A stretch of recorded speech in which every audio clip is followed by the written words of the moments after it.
우리가 지난 시간에 어떤 의미에서 보면 거짓 선지자들로 대표될 만한 이 당시 이스라엘의 목자들, 왕이나 제사장이나 선지자들에 대해서 살펴보았다라고 한다면, 물론 이제 그 34장 나머지 이제 뒷부분, 오늘 볼 본문부터 뒷부분까지 쭉 계속해서 이제 참된 선지자와 그 참된 선지자가, 그러니까 목자죠. 참된 목자가 자신의 백성을 부르시고 회복시키시는 어떤 그런 내용들을 우리가 볼 수 있게 되는 겁니다. 그런 어떤 내용들을 통하여서 확인할 수 있는 것은 참된 목자는 누구시냐라고 했을 때 삼위일체 하나님이시다라고 하는 겁니다. 그래서 굳이 제가 삼위일체 하나님이다라고 표현하는 것은 첫째로는 어떤 인간 목자들과도 비교할 수 없다라는 겁니다.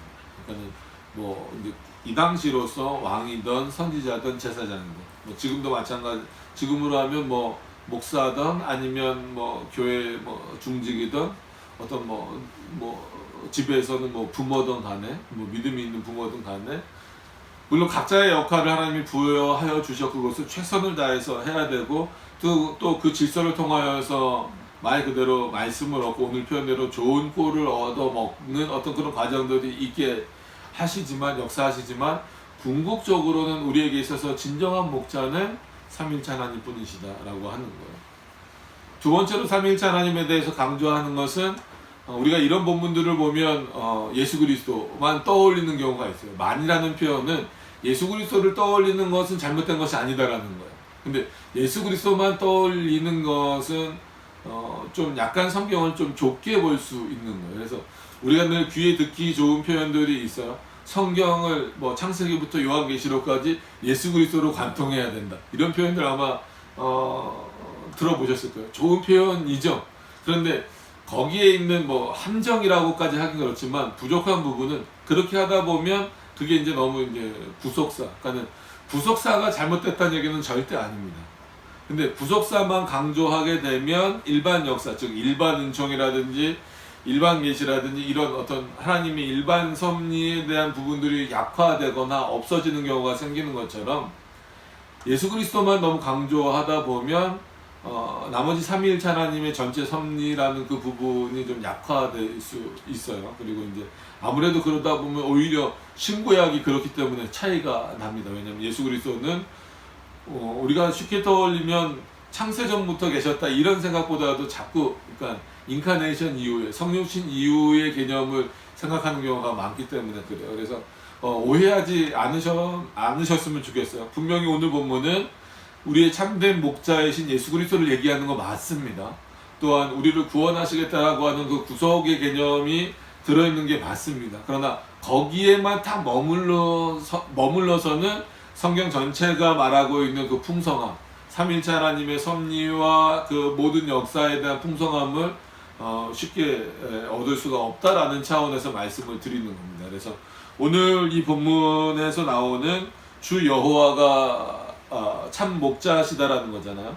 그랬을 때 구약시대 목자는 성부고 신약시대 목자는 뭐 성자다, 예수님이다, 이렇게 말할 수는 없다라는 거예요. 그런 차원에서 신구약 통일성을 우리가 늘 말한다라고 한다면, 물론 예수 그리스도가 우리의 영원한 목자시죠, 당연히.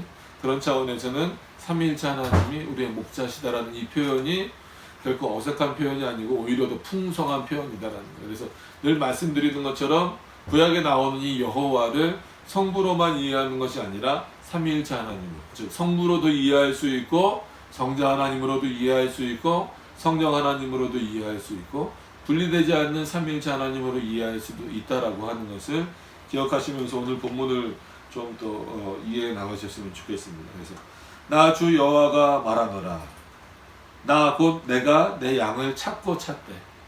왜냐하면 우리는 그 예정론을 믿잖아요. 그러니까 예정론을 어떻게 믿느냐가 참 중요합니다. 그래서 실제로 알미니안주의에서도, 그러니까 웨슬레주의에서는 아예 뭐 예정론이라는 그 이론 자체가 거의 뭐 삭제되었지만, 알미니안주의만 하더라도 예정론이 어느 정도 있단 말이에요. 그래서 뭐 예지 예정이냐 예정 예지냐 뭐 이렇게 우리가 좀 구별해서 나누어서 생각하긴 하지만, 그럼 우리는 어떤 예정론이냐라고 했을 때 당연히 예정 예지죠. 근데 뭐 이거를 뭐 지금 다 일일이 다 설명해 드릴 수는 없지만, 그럼 그 예정예제의 대표적인 의미가 뭐냐면 창세 전에, 그러니까 이 세상이 창조되어지기 전에 하나님의 계획 속에서 하나님의 뜻 안에서 택하시고 버리시는 일이 있었다라는 거예요.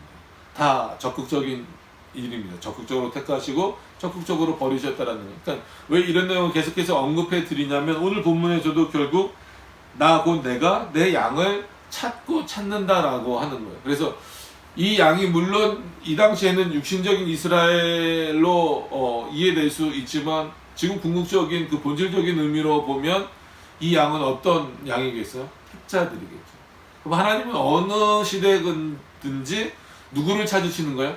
창세 전에 자신이 택하신, 즉 삼위일체 하나님의 한 의논에 따라 택하여진 그 자들을 찾으신다는 거예요. 찾고 찾으신다라는 것은 우리가 자꾸 숨기 때문에 하나님이 어디 있지 못 찾으셔서 돌아다니신다는 얘기가 아니라 언제든지 적극적으로 찾고 계신다라는 의미입니다.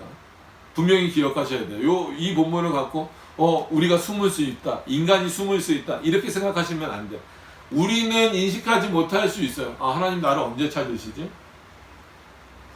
그리고 하나님 나를 찾으신다면 내가 왜 이러지? 내 상황이 왜 이러지? 인간은 꼭 그렇게 가요.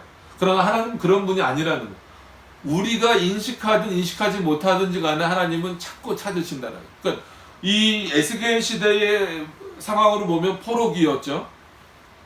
그리고 또 어떤 상황입니까? 우리가 지난주에 본 것처럼 온전한 목자들이 아니에요. 눈에 보이는 왕도 그렇고 제사장도 그렇고 선지자도 그렇고 물론 에스겔을 제외한 나머지 사람들을 보면 분명히 이스라엘의 지도자라고 세워진 자들인데 차기배만 불리고 있는 거예요. 그러니까 우리는 뭔가 이런 생각이 이스라엘 백성들에게 있을 수 있다라는 거예요. 그럴 때에도 심지어 그 악한 선지자, 악한 왕, 악한 제사장들이 이스라엘을 이끌고 있을 그때에도 하나님은 이스라엘 백성들을 어떻게 하고 계신다는 거예요? 찾고 계셨다라는 거예요. 붙잡고 계셨다라는 거예요. 우리가 그래서 우리나라 역사로 보면 가깝게는 일제시대 때도 마찬가지고 6.25 전쟁 때도 마찬가지고 교회사적으로 보면 초대교회 어떤 그 이후에도 마찬가지고 중세 암흑기에도 마찬가지고 기독교가 핍박의 대상이 됐을 때에도 하나님은 언제나 자신의 백성을 붙잡고 찾고 계신다라는 거예요. 그러니까 우리가 느끼기에 지금은 하나님이 안 계시는 것 같아요. 우리를 안 찾으시는 것 같아요. 우리를 안 붙잡아 주시는 것 같아라는 그 순간에도 붙잡고 계시는 거예요. 하나님의 어떤 그 특별한 방식으로서 늘 붙잡고 계신다라고 하는 것을 잊어버리시면 안 됩니다. 그런 차원에서 요즘에 우리가 대면 예배냐 비대면 예배냐 이런 거에 대해서 논쟁을 많이 하잖아요. 근데 저는 그런 논쟁을 하는 것에 대해서 한 가지 좀 던지고 싶은 질문이 뭐냐면 지금 우리가 많은 사람들이 비대면이 옳다, 지금은 진짜 거기다 이웃사랑 집어넣으면서 교회가 어떤 그 그러니까 코로나 전파의 원산지가 되면 원산지는 아니죠. 어떤 그 유행의 그런 발원지가 되면 안 된다라는 차원에서 거기다 이웃사랑을 껴넣고 때로는 그런 것들을 이제 국가가 통제할 수 있다 이런 것을 통하여서 비대면 예배가 옳다. 그럼에도 불구하고 하나님 앞에 모여서 예배드리는 것이 원칙이다. 그렇기 때문에 벌금을 내든 아니면 행정명령을 당해서 심지어는 어떤 좀 더 강력한 조치를 당하든지 간에 대면 예배를 고수해야 된다. 이런 것들로 마치 이게 또 이데올로기에 연관되어서 좌우로 나눠서 이렇게 논쟁하는 모습을 보면서 양쪽 다 본질을 좀 놓치고 있다라는 생각이 들어요. 그러니까 대면 예배, 비대면 예배를 생각하기 이전에 그럼 예배가 뭘까? 그러니까 하나님이 우리에게 왜 예배를 드리도록 하셨는가? 그럼 그 예배가 과연 어떤 형태여야 되겠는가? 이런 어떤 그 본질적인 차원을 우리가 생각해 봐야 된다라는 거죠. 그러니까 오늘도 마찬가지예요. 지금 이 시대에 그럼 이거를 정확하게 적용할 수는 없지만 이렇게 포로 상황 가운데 있고 또 우리가 다니엘서나 이런 데 보면 예배를 제대로 드릴 수가 없는 상태잖아요. 그럼 그런 상황에서 하나님 앞에 올바로 드리는 어떤 예배라는 게 뭘까? 그 의미가 뭘까? 우리를 찾고 찾으시는, 자신의 백성을 찾고 찾으시는 이 상황에서 어떻게 하나님 앞에 드려지는 모습이 올바른 모습일까? 그게 어떤 예배의 본질을 찾아가는 거예요. 그러니까 예배 모범대로 드린다? 그렇지 않다? 이거로서도 확정할 수 없는 거예요. 뭐 여러 가지 예들을 우리가 거기서 들 수도 있겠지만, 그런 차원에서 하나님이 우리를 찾으신다라는 그 차원의 의미를 더 보다 깊이 생각해 보는 게 우선이다라고 하는 겁니다. 자, 오늘 본문을 좀 보면서 그런 얘기들을 함께 나누도록 좀 해보겠습니다. 12절에 보시면 목자가 양 가운데 있는 날에, 그러니까 언제나 계신 거예요. 어떤 날에는 계시고 어떤 날에는 안 계신다라는 의미가 아닙니다. 목자가 양 가운데 있는 날에 양이 흩어졌으면 그때를 찾는 것 같이, 이게 당연한 거다라는 거예요. 목자가 양 가운데 있으면 그 양이 흩어지지 않게 해야 된다는, 그리고 만약에 흩어져 있으면 찾는 게 참된 목자라는 거예요. 그러니까 하나님은 늘 우리를 찾으시는 거예요. 흩어져 있는 상황에서도 찾으시는 거예요. 그게 유형교회의 모습으로 찾으시든 아니면 무형교회의 모습으로 찾으시든지 간에 우리를 찾으시는 거예요.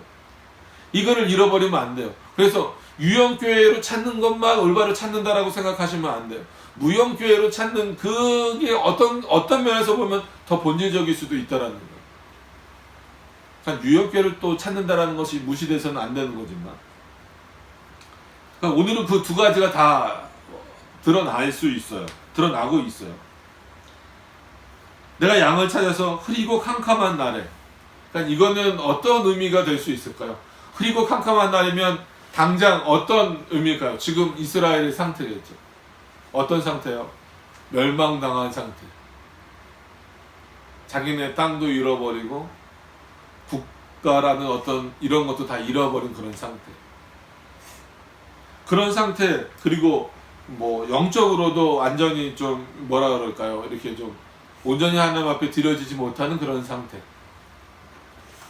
그리고 그런 차원에서 흐리고 캄캄한 날에, 그러니까 사방으로 흩어질 수밖에 없죠. 그 흩어진 곳에서 그것들을 건져내죠. 그것들이 뭐겠어요? 양이죠.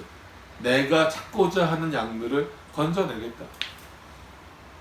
그러니까 이스라엘에게 분명히 멸망이 예고되었고 그 멸망이 이루어졌잖아요.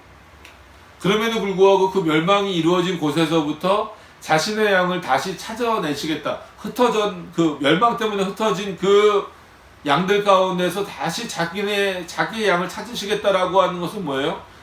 오늘 본문으로서 보면 이스라엘에 대한 회복이죠. 지금 우리의 의미로서 보면 여전히 어느 때나 자신의 백성을 찾으시는 거고, 최후 마지막 때에 자신의 백성을 회복시키시는 그런 모든 과정들이다.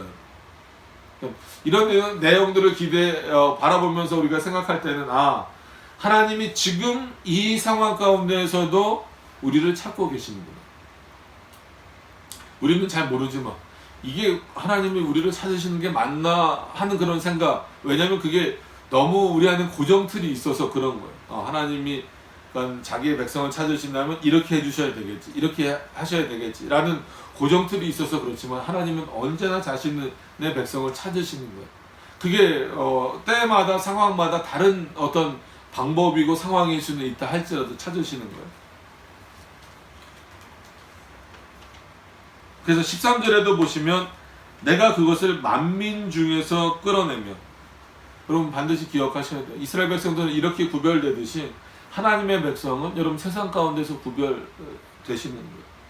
저도 그렇고 여러분들도 그렇고 이 구별함 속에 있다라고 한다면, 어떤 면에서는 그리스도인으로서의 자신감을 여기서 놓치시면 안 되는 거예요. 만민 중에서 우리를 다시 불러 모으시는 거예요. 그러니까 여기서 이제 실제 장소도 어떤 면에서는 나오는 거죠. 만민 중에서 끌어내어 열방 중에 모아 그 본토로 데리고 가서, 여러분 이스라엘에게 있어서의 지금 본토는 어떤 의미일까요? 어떤 것일까요? 예루살렘이죠. 그러면 여기에는 어떤 의미도 있는 거예요? 실제 예루살렘에 대한 회복도 있는 거죠. 그러면서 동시에 우리에게서 진짜 본토, 본향은 어디예요? 하나님의 나라잖아요. 그러니까 하나님의 나라로 우리를 불러 모으실 것이라는 거죠. 그럼 하나님의 나라로 불러 모아질 자들은 누구밖에 없어요? 택함 받은 자들밖에 없어요. 창세자는. 그러니까 우리가 세상에 때로는 흩어져 있다라고 할지라도 두려워할 이유가 없다라는 거예요. 그런 차원에서 그리스도인들은 늘 세상 가운데서 담대해야 될 필요가 있어요. 그럼 인간 안에는 연약함과 두려움과 이런 거밖에는 생겨날 수가 없는데, 그럼 우리가 어떻게 담대해질 수 있느냐라고 했을 때에는 결국은 하나님에 대한 지식, 하나님을 아는 믿음. 그럼 그 믿음은 어디로부터 온 거냐라고 했을 때는 당연히 하나님께서 주시는 선물, 성령 하나님의 선물이다라고 하는 거예요. 그래서 뭐 구원론 갖고도 막 여러 가지로 나누잖아요. 인간 중심의 구원론도 있고, 아니면 뭐 인간 중심의 구원론하고 마치 자기의 어떤 의지, 내가 그 구원을 확인할 수 있는 것처럼 뭔가 좀 이렇게 섞어 놓은 듯한 어떤 그런 모습들도 많잖아요. 그러나 성경이 말하고 있는 구원론, 우리 개혁신학이 말하고 있는 구원론은 인간 안에서 나올 수 없는 거예요. 하나님이 주시는 선물로서 확인하게 되는 거예요. 지금 이스라엘 백성들에게도 본토가 회복되어진다라고 하는 것은 우리가 단순히 이스라엘로 돌아가서, 즉 예루살렘으로 돌아가서 살게 된다, 그 정도 수준이 아니라는 거예요.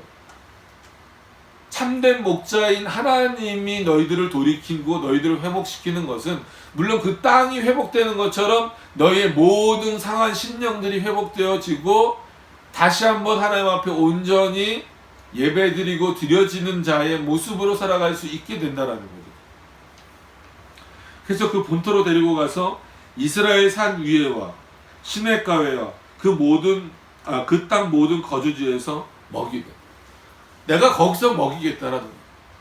내가 너희들에게 허락해 준 그 땅, 한마디로 젖과 꿀이 흐르는 그 가나안 땅에서 먹게 해주겠다는 거예요. 먹고 살게 해주겠다라는 거죠. 그럼 젖과 꿀이 흐르는 가나안 땅은 어떤 곳입니까? 하나님의 말씀이 있는 곳이죠. 그래서 우리가 뭐 달고 오묘한 그 말씀, 뭐 찬송가에도 있잖아. 하나님의 말씀이 우리에게 달게 느껴진다. 오묘하게 느껴진다. 그렇게 될 수밖에 없는 자들은 하나님이 택하신 자들이고, 하나님이 그들에게 그 말씀이 어떤 것인지를 알게 하시는, 그것이 깨달아지는 자들이에요. 왜냐하면 오늘 그 14절에도, 자 그러면 13절을 확인한 이스라엘 백성들은 어떨까요? 우리의 본토가 회복된대. 예루살렘, 이스라엘 산에 올라갔네. 그 맑은 시냇가에 우리가 거기서 먹는데. 또 뭘 생각하겠어요? 풍요로. 그죠? 먹고 마시는 것에 대한 풍요로. 삶에 있어서의 풍요로움을 생각하겠죠. 그것만을 생각하고 14절에 좋은 꼴을 먹이되, 뭐 꼴을 찾아보시면은 가장 좋은 겁니다. 풍성한 것. 한글 단어에서 꼴을 찾아보면 안 됩니다. 그러면 이제 성경에서의 이 꼴이 어떤 의미냐라고 하는 거니까 가장 풍성하고 가장 좋은 것. 나쁜 꼴이 아니라는 거죠. 나쁜 차원에서 풍성한, 어떤 의미에서는 나쁜 차원에서 풍성함을 요구하는 것은 말 그대로 진짜 눈앞에 보이는 것. 본토가 회복되어서 좋게 되고 먹고 마시는 것으로 그냥 만족하는 것. 내 영혼이 어찌되던가 상관없는 것. 근데 여기서 말하는 좋은 꼴은 결국 뭐겠어요? 하나님의 입으로부터 나오는 말씀입니다. 여러분, 지금 우리에게 있어서 좋은 꼴은 뭐겠어요? 여전히 하나님의 말씀이요. 살아계신 하나님의 말씀이라는, 그게 우리에게 진정한 양식이 되어야 된다라는, 그게 본토가 회복되어지는 거고 이스라엘 산에 올라가는 거고 시냇물을 먹고 마시는 거예요. 우리가 하나님 앞에 양으로 있는 거잖아요. 지금도 우리의 목자 되신 하나님이시다라고 한다면 우리는 그의 양이란 말이에요. 우리는 언제든지 그렇기 때문에 그 좋은 땅을 떠날 수도 있어요. 좋은 꼴을 안 먹을 수도 있어요. 그러나 누가 먹게 하시는 거예요? 하나님이 먹게 하시는 거예요. 그게 은혜고 감사하고 영광이고 우리가 하나님 앞에 영광 돌려야 될 귀한 내용이다라는 거예요. 자, 좋은 꼴로 먹이고 우리를 이스라엘 높은 산 위에 두리니. 하나님이 우리를 높이시는 이유가 여기 있는 거예요. 자신의 백성을 높이시는 이유는 결국은 하나님이 누구신가를 우리를 통하여서 만방 가운데 알리시는 거예요. 근데 지금은 교회가 어때요? 교회를 보면서 세상이 교회를 보면서 하나님을 알기는커녕 오히려 하나님을 욕되게 하고 교회가 비방거리가 되고 있는 이 상황이잖아요. 그럼 하나님이 잘못하신 것은 없단 말이에요. 우리가 뭐가 문제일까라고 하는 것을 생각해 봐야 된다는 거예요. 두리니 그것들이 거기서 좋은 우리에 누워 있습니다. 그죠? 그러니까 우리를 양으로 비유하고 계시니까 좋은 우리, 깨끗한 우리, 풍성하고 어떤 차원에서 하나님의 은혜가 충만한. 그래서 우리가 하나님의 나라가 어떤 것일까라고 생각할 때, 즉 천국이 어떤 것인가라고 생각할 때 많은 사람들이 자기 기준으로 생각하는데 핵심적인 그리고 본질적인 내용은 어떤 것이 천국이겠어요? 하나님의 은혜만이 풍성하게 있는 것이. 그게 천국입니다. 그럼 사람들이 또 에이 뭔가 좀 더 우리가 좋아하는 거, 우리가 원하는 다른 게 있기를 원하잖아요. 그러나 하나님이 우리에게 주실 수 있는 최선의 것은 뭐예요? 자기 자신이라고 말씀하셨잖아요. 창세기. 그랬을 때 하나님의 나라에, 즉 천국에서 가장 좋은 것은 뭐예요? 하나님의 은혜가 풍성한 것이, 하나님의 영광이 풍성한 것이, 하나님의 능력이 풍성한 것이라는. 그럼 그게 이 땅에서도 우리가 우리 삶에서 맛보아 알 수 있어야 된다는 그런 차원이란 말이에요. 그런 차원에서 좋은 우리는 하나님의 은혜가 넘치는 곳이에요. 그럼 이 땅의 어떤 유형교회도 어떤 면에서는 이걸 추구해 가야 돼. 물론 천국과 동일하게 될 수는 없죠. 무형교회와 동일하게 될 수는 없지만 최소한 우리 반석툴립교회로 예를 들면 반석툴립교회가 좋은 우리가 되기 위해서는 여기서는 뭐가 있어야 돼요? 좋은 꼴이 있어야 돼요. 어떤 면에서는 그 좋은 꼴이 없어지게 만들거나 그 좋은 꼴이 뭔가 변질되게 만들 만한 내용들이 들어와서는 안 된다는 거예요. 그러면은 좋은 꼴도 아니고 좋은 우리도 될 수 없다라는 거죠. 그래서 그 우리를 지키기 위해서 목자가 있어야 되고, 물론 하나님이 당연히 계시지만 목사가 있어야 되고, 성도들 자신도 목사만 지키는 게 아닌 거죠. 물론 목사가 앞장서서 지켜야 되죠. 그래서 교리도 올바로 세워야 되고, 그것도 열심히 가르쳐야 되고, 또 열심히 성도들은 들어야 되고. 그럼 성도들이 들어야 되는 이유는 뭐겠어요? 그냥 듣고만 있는 게 아니죠. 그대로 살아야 되고, 성도들 또한 그 우리를 지키기 위해서, 좋은 꼴을 지키기 위해서 노력하고 힘쓰고 애써야 되는 거예요. 그게 하나님이 또 세워놓으신 질서란 말이에요. 그 풍성함이 유지될 수 있도록. 좋은 우리에 누워있으면 이스라엘 산에서 살찐 꼴을 먹으리라.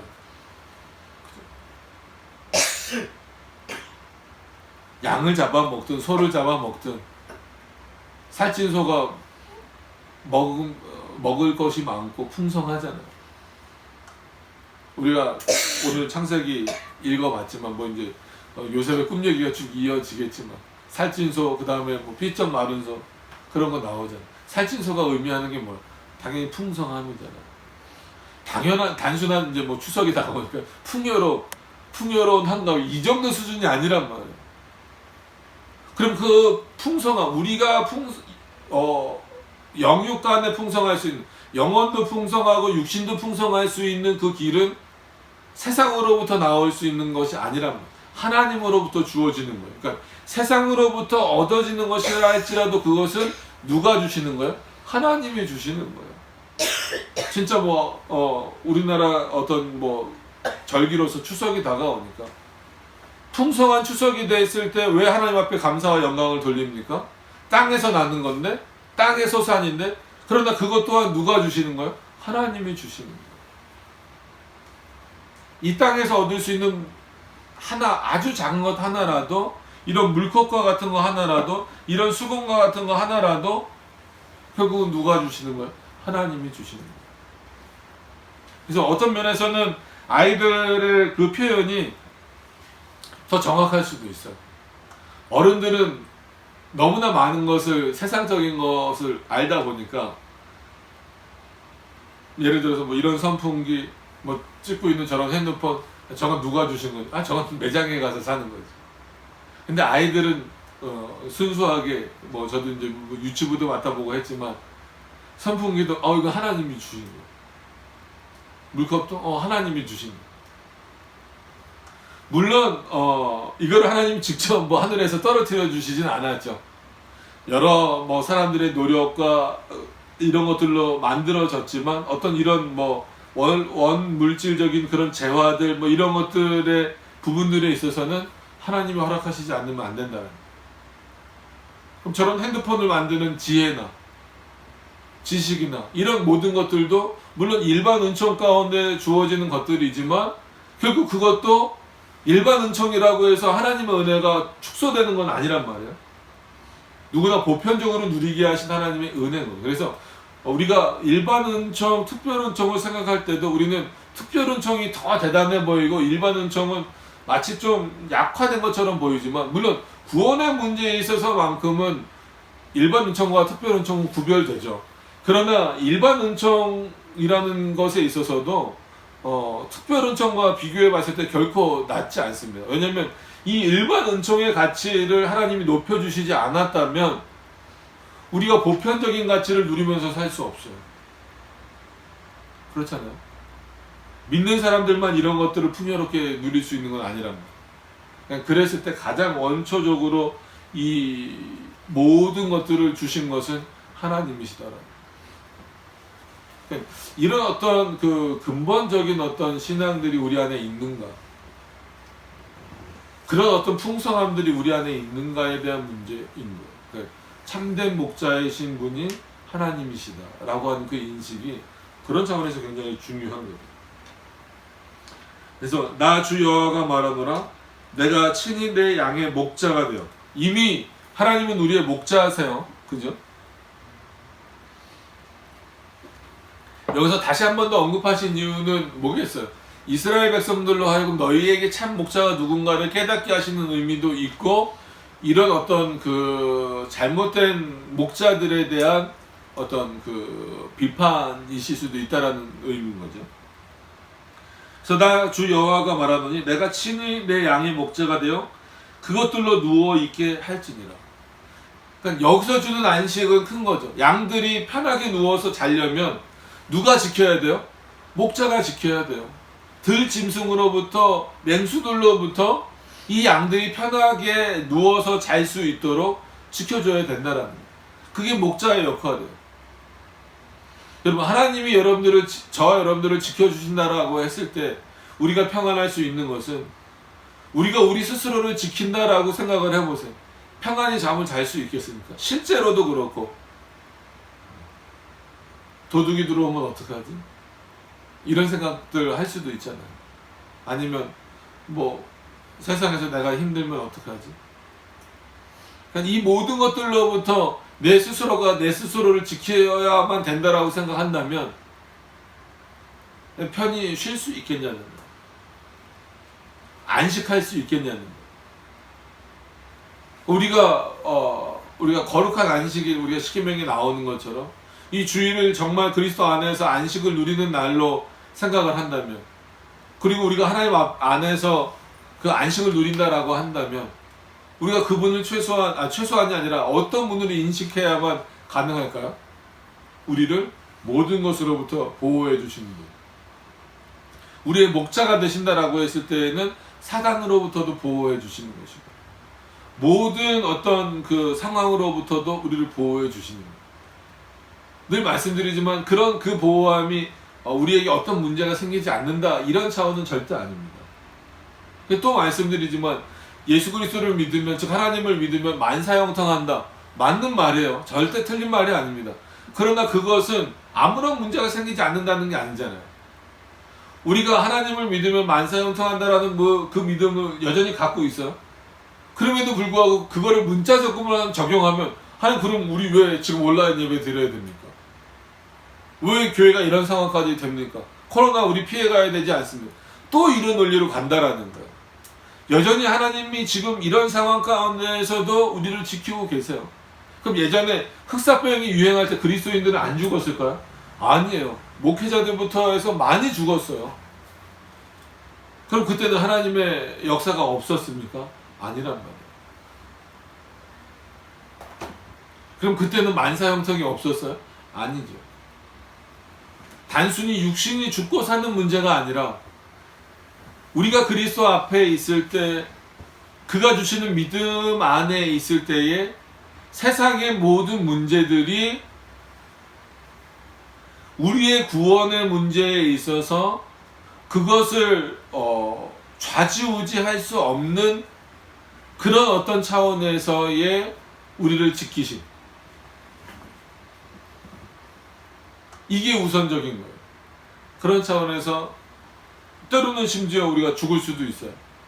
그럼에도 불구하고 우리는 만사 형통의 복 가운데 있는 거예요. 왜냐하면 하나님이 자신의 백성을 놓으십니까? 놓지 않으십니까? 놓지 않으세요. 이거는 육신의 죽음과는 별개예요. 왜냐하면 우린 다 죽으니까. 그래서 늘 말씀드리지만 그리스도인들도 어떻게 죽을 수 있어요? 때로는 비참하게 죽을 수도 있어요.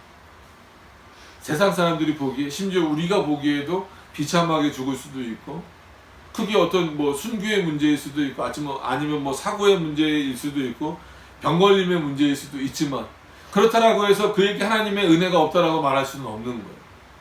그가 만사형통하지 않았다라고 말할 수 없는 거예요. 궁극적으로는 구원받는 자들의 그 구원이 누구로부터 굳건하게 지켜진다? 우리의 목자 대신 하나님으로부터 지켜진다라는 차원에서 우리는 이미 만사형통의 복을 받고 있는 자들이라는 거예요. 이 세상의 어떠함을 통하여서. 그것이 어떤 그 믿음의 베이스로 깔려있는 상태에서 하나 더 추가하는 그렇고, 하나 더 생각해 볼 문제는, 이 세상의 모든 환경과 문제들을 다스리시는 분이기 때문에 환경적이거나 문제보다도 하나님은 어떠세요? 더 크신 거예요. 그것들을 능히 감당할 수 있는 능력들을 우리에게 허락해 주시는 거예요. 그 상황들을 우리에게 이겨나갈 수 있는 길들을 허락해 주시는 거예요. 그 허락해 주시는 길들 중에는 핍박이 있을 수도 있어요. 고난이 있을 수도 있어요. 심지어 그것을 통해서 또 말씀드리지만 순교를 당할 수도 있어요. 그러나 그것 또한 그 문제를 해결해 나가는 수많은 길들 중에 하나예요. 그것도 만사 형통의 복을 받은 거예요. 예를 들면 예수님의 제자들이 대부분 순교 당했잖아요. 대부분이라는 거는 전부 다 순교 당한 건 아니니까. 대부분 순교 당했잖아요. 그럼 그들은 만사 형통에서 제외되는 거예요? 아니잖아요. 구원의 은혜를 깨닫고 하나님의 은혜를 깨닫고 열심히 그리스도의 복음을 전하다가 죽는 것, 그것이 그들에게 있어서는 그들에게 닥쳐진 문제를 해결해 나가는 방식이고, 그것을 통하여서 하나님은 그들을 그렇게 사용하시는 거예요. 그 상황 앞에서 순교당하지 않을 수 있었죠. 어떻게 하면 순교당하지 않을까요? 더 이상 그 복음을 전하지 않거나, 그죠? 아니면 그때라도 진짜 베드로처럼 예수 그리스도를 3번 부인하거나 그러면 되겠죠. 일제시대의 일사참배가 맞죠. 그 참배한 신사참배, 일사참배는. 그래서 신사참배에 대한 그 문제를 피해 나가면 단순히 살 수 있잖아요. 그럼 피해 나가는 게 지혜를 주셔서 살아나가는 겁니까? 아니잖아요. 오히려 죽는다 할지라도 신사참배를 하지 않는 것, 그게 그에게 있어서는 만사형통의 길이에요. 그러니까 우리에게 있어서 이 복에 대한 개념이 좀 바뀌었으면 좋겠어요. 그런 차원에서. 어려운 문제죠. 풍성함이 어떤 것인가에 대한 문제인 거예요. 그래서 이왕 순교 문제가 나왔으니까 가장 어려운 순교는, 이거는 목숨을 잃은 순교자들을 절대 무시하거나 잘못했다라고 말하는 게 아니에요. 이 바른 신앙의 내용을 갖고 그것을 고집하고 버리지 않으면서도 견디며 살아가는 것. 그게 진정한 순교의 어떤 더 어려운 부분들이죠. 참 힘든 부분들 중에 하나입니다. 그렇게 살 수 있는 이유는 뭐겠어요? 하나님이 나의 목자 되신다. 이 믿음. 여러분, 에스겔서의 결론은 우리가 이미 알고 있어요. 뭘까요? 하나님이 이스라엘을 회복시켜 주신다. 그럼 하나님이 이스라엘을 회복시켜 주신다라는 것에 우리는 어디에만 포커스를 맞추면 안 돼요? 포로 생활에서 해방돼서 그러니까 즉 이스라엘이 원래 사는 땅으로 돌아갔다. 거기서 풍성하게 살게 되었다. 이런 어떤 눈에 보이는 해피엔딩으로 끝나면 안 된다는 거예요. 그럼 에스겔서를 볼 의미가 아무것도 없죠. 하나님이 이스라엘에게 있어서 진정으로 회복시켜 주시고자 하는 것은 뭐예요? 본토가 아닙니다. 그들이 하나님이 누군지 알게 하시는 거예요. 하나님을 온전히 경외하는 자로, 하나님을 온전히 예배하는 자로 회복시켜 주시는 거예요. 그게 이스라엘의 회복입니다. 그게 믿는 자들에 대한 회복이고, 여전히 택자들이면서도 연약한 우리들이 때로는 지치고 때로는 하나님을 벗어났을 때 우리를 돌이키시는 방식이 뭐예요? 단순히 그냥 이 유형교회의 예배에 참석하는 수준이 아니라 우리의 신앙을 회복시켜 주시는 거예요. 그래서 좋은 꼴을 먹고 그것이 풍성한 꼴인지를 알고 좋은 우리에 거하는 것이 얼마나 행복한 것인가를 깨닫게 해주신 것, 알게 하시는 것, 그게 진정한 회복인 것입니다. 여러분, 그런 회복이 우리 안에 있기를 원해야 돼요. 지금은. 그래서 어떤 면에서는 대면 예배, 온라인 예배 이거 갖고 싸우는 것이 아니라 우리 안에서 이런 기회에 예배의 본질이 회복되어져야 된다. 그 생각을 많이 갖습니다. 16절에도 보시면 그렇게 나오죠. 그 잃어버린 자를 내가 찾으며. 이게 참 목자예요. 하나님이 자신의 백성을 내버려 두지 않으십니다. 이거는 무조건 좋은 의미예요. 그러니까 우리 눈에 볼 때는 결과적으로 안 좋을 수도 있어요. 왜냐하면 아무리 하나님의 백성이라고 할지라도 계속 떠나는 자들에게 있어서는 하나님이 어떻게 보면 그 죄를 멈추게 하실 수 있는 여러 가지 방법들이 있으니까. 그러나 그 모습이 하나님에게 있어서는 그에게 있어서 최선의 모습이다. 행하실 수 있는. 그래서 언제나 잃어버린 자를 찾으면, 이게 목자가 해야 될 역할이에요.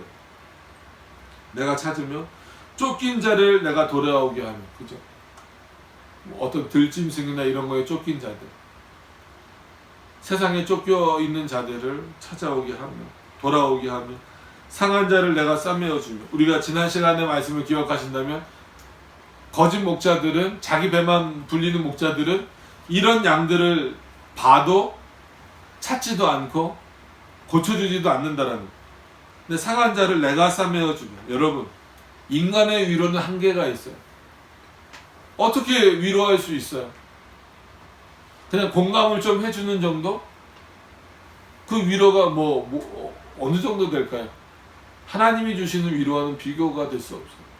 근데 사람은 사람에게 위로받기를 원해요. 물론 서로 위로해야죠. 근데 하나님으로부터 받는 위로보다 사람으로부터 받는 위로를 더 크게 생각해서는 안 된다는 거예요. 그래서 그 종교개혁자들이나 이런 사람들의 그 신앙의 모습을 왜 우리가 본받고 성경에 나오는 그런 바울이라든지 이런 인물들을 자꾸 본받자라고 하는 그 의미는 뭐겠어요? 사람의 위로를 기대하지 않았다라는 거예요. 이건 사람을 무시하는 게 아니라, 사람의 위로를 기대하는 것이 아니라 나는 하나님의 위로면 된다는 거예요. 하나님이 나를 위로해 주시고 하나님이 나를 감싸 주시고 하나님이 내 상황을 알아주시면 난 그걸로 만족한다는 거예요.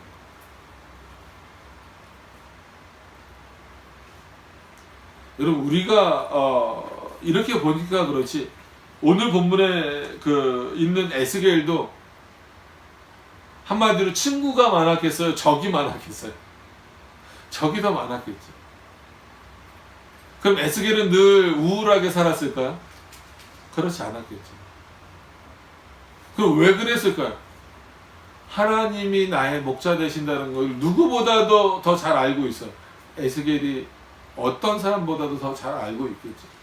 그게 에스겔의 위로예요.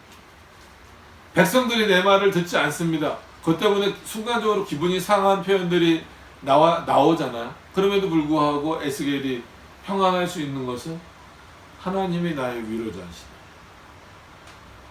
모세도 마찬가지고 바울도 마찬가지. 종교개혁자들도 마찬가지. 지금도 참된 그리스도인들은 세상의 위로, 사람의 위로보다도 하나님의 위로로 만족할 수 있어야 돼요. 왜냐하면 상한 자를 싸매어 주시고 병든 자를 강하게 할 수 있는 분은 하나님밖에 없어요. 그리고 오히려 살찐 자와 강한 자, 이거는 누굴까요? 살찐 게 잘못된 거 아니에요. 강한 자가 잘못된 거 아니에요. 그런데 여기서 살찐 자와 강한 자를 멸하신다라는 그것은 어떤 의미예요? 지난주에 말했던 이런 양들을 내버려 두고 자기 배불린 그런 거짓 목자들이죠. 그런 자들에게는 내가 공의대로 그 자들을 심판하시겠더라는 거예요.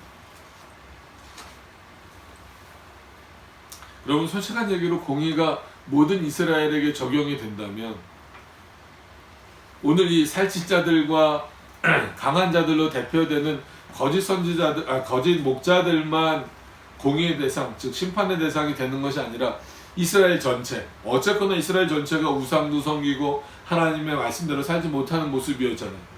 그럼 하나님의 이런 공의대로 심판한다면 살아남을 사람, 회복될 사람 아무도 없죠. 그러나 하나님이 택하신 자들은 어떻게 하시기 때문에, 사랑하시기 때문에 돌이키시는, 그게 하나님의 공의로움이에요. 사람들이 물어요. 인간의 이성과 인간의 어떤 공의로움의 잣대를 가지고 있는 사람들은 여기다가 이렇게 하시는 하나님에게 오히려 거꾸로 되묻는 거예요. 그런 게 보통 실문하는 거예요. 아니, 뭔가를 적용하려면 정확하게, 공평하게 적용해야죠. 왜 거짓 선지자들, 즉 거짓 목자들에게는 이렇게 공의로움을 적용하셔서 멸하신다라고 말하고, 어찌됐건 간에 똑같이 죄를 저지르고 하나님을 떠나 있는 자들에게는 또 사랑을 베푸셔서 이런 공의대로 적용하시지 않고 사랑을 베푸셔서 돌이키십니까? 그 반박이 아주 합당한 것처럼, 올바른 것처럼 그렇게 되묻는 경우가 많아요. 그럼 이게 세상의 논리잖아요. 그것으로서 성경을 비판하고 하나님을 비판하고 그래서 잘못됐다라는 거예요. 세상에 어떤 유명한 철학자들이나 학자들도 마찬가지고, 아니면 뭔가 이렇게 세상적인 논리를 갖고 있는 사람들도 마찬가지예요. 왜 동일하게 적용하지 않느냐는. 하나님이 왜 동일하게 적용하시지 않을까요? 이미 창세전에 구원하시기로 택하시고 어린 시기로 작정하신 그 하나님의 작정이 있기 때문에 그래요. 그 예정하심이 있기 때문에 그래요. 그게 하나님의 공의고 그게 하나님의 공평이에요. 하나님이 공평하시다, 하나님이 공의로우시다라고 했을 때에는 하나님이 기준이 되어서 생각해야 되는 거예요. 우리가 기준이 되어서 우리의 공평으로, 우리의 공의로 하나님을 재단해서는 안 됩니다. 이건 몇 번 말씀드린 거지만 하나님이 행하시는 게 선입니다. 하나님은 선만 행하실 수 있는 분이 아니에요. 우리의 기준으로 딱 잘라놓으면 안 됩니다. 하나님이 행하시는 게 선이에요.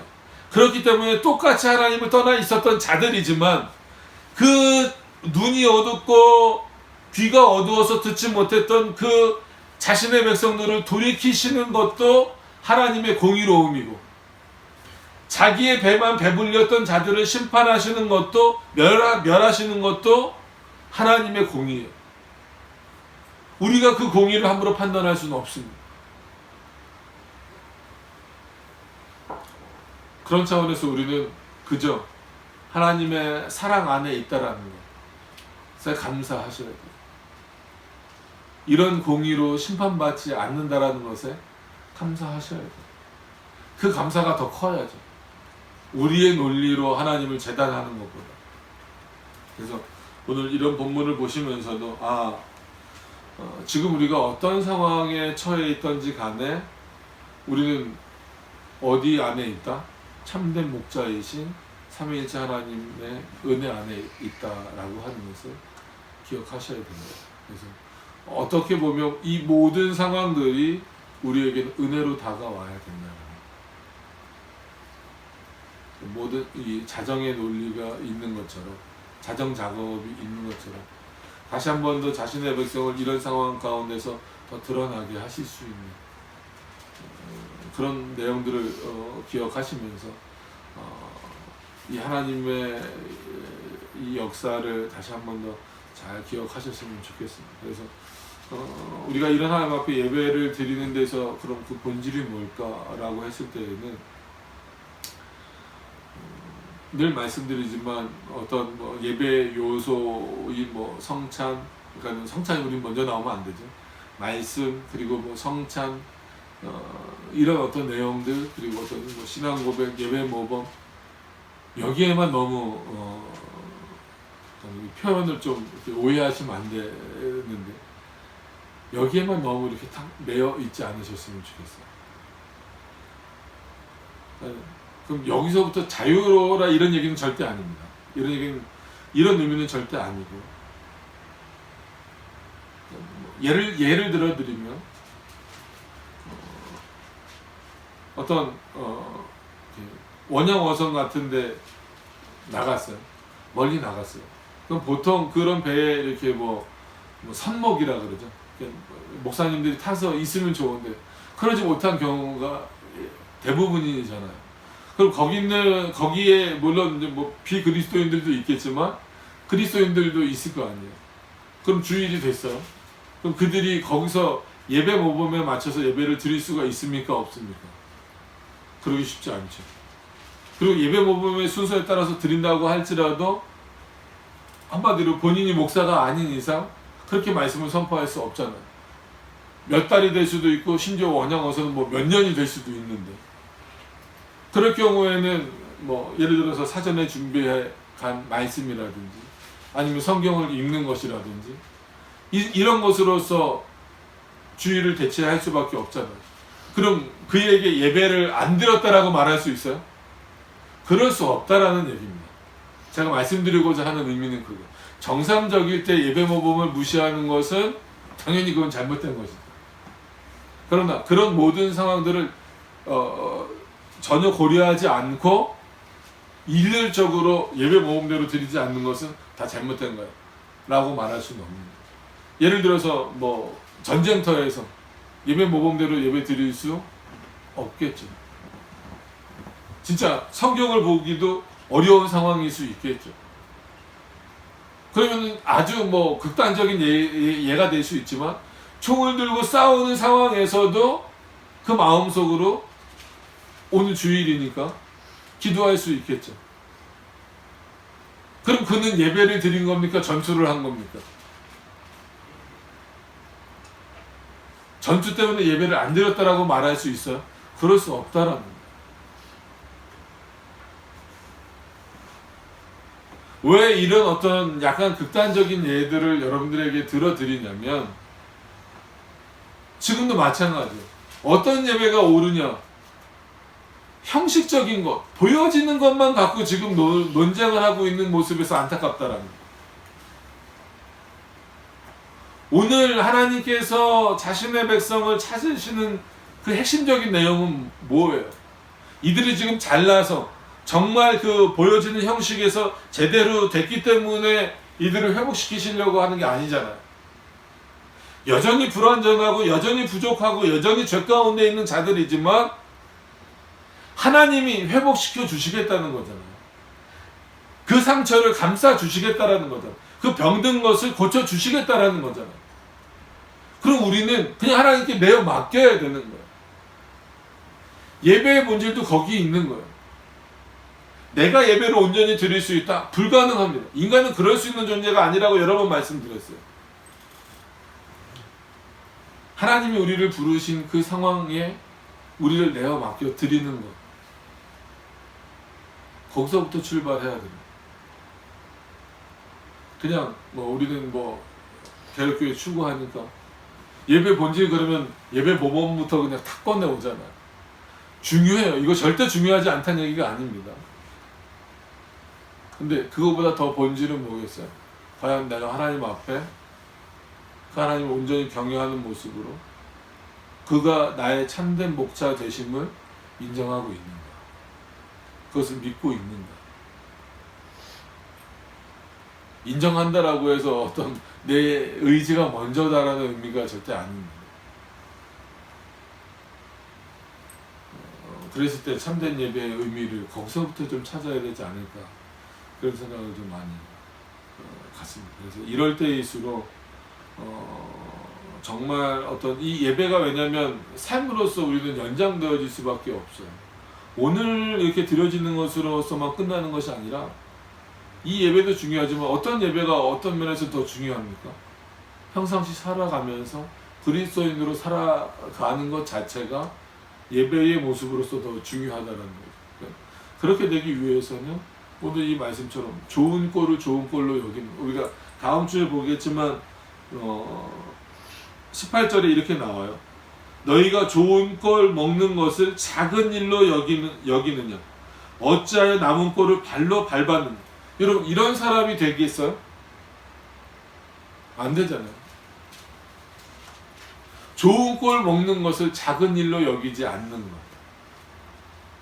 어떤 예배의 본질적인 모습이라고 볼 수 있겠죠. 이 부분은 다음 주에 한 번 더 우리가 살펴볼 것입니다. 그래서 물론 지금 이런 상황들에 대해서 저와 여러분들이 많이 기도하셔야 돼요. 많이 애쓰시고 여러 가지 방법들을 많이 강구하셔야 되지만, 그럼에도 불구하고 중요한 것은 과연 예배의 본질이 뭘까? 거기로 좀 다시 돌아갔으면 좋겠다라는 생각이 듭니다.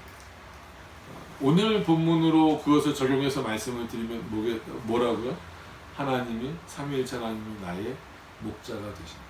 우리의 목자가 되시고 우리 교회의 목자가 되신다. 그렇기 때문에 우리는 그에게 뭘 할 수밖에 없다? 순종할 수밖에 없다라고 하는 사실을 반드시 기억하실 수 있는 그런 저와 여러분들이 되셨으면 좋겠습니다. 그래서 언제나 우리를 찾으시는 그 하나님 앞에 감사와 영광, 그리고 그 하나님만을 온전히 의지하실 수 있는 저와 여러분들이 되셨으면 좋겠습니다. 기도하도록 하겠습니다.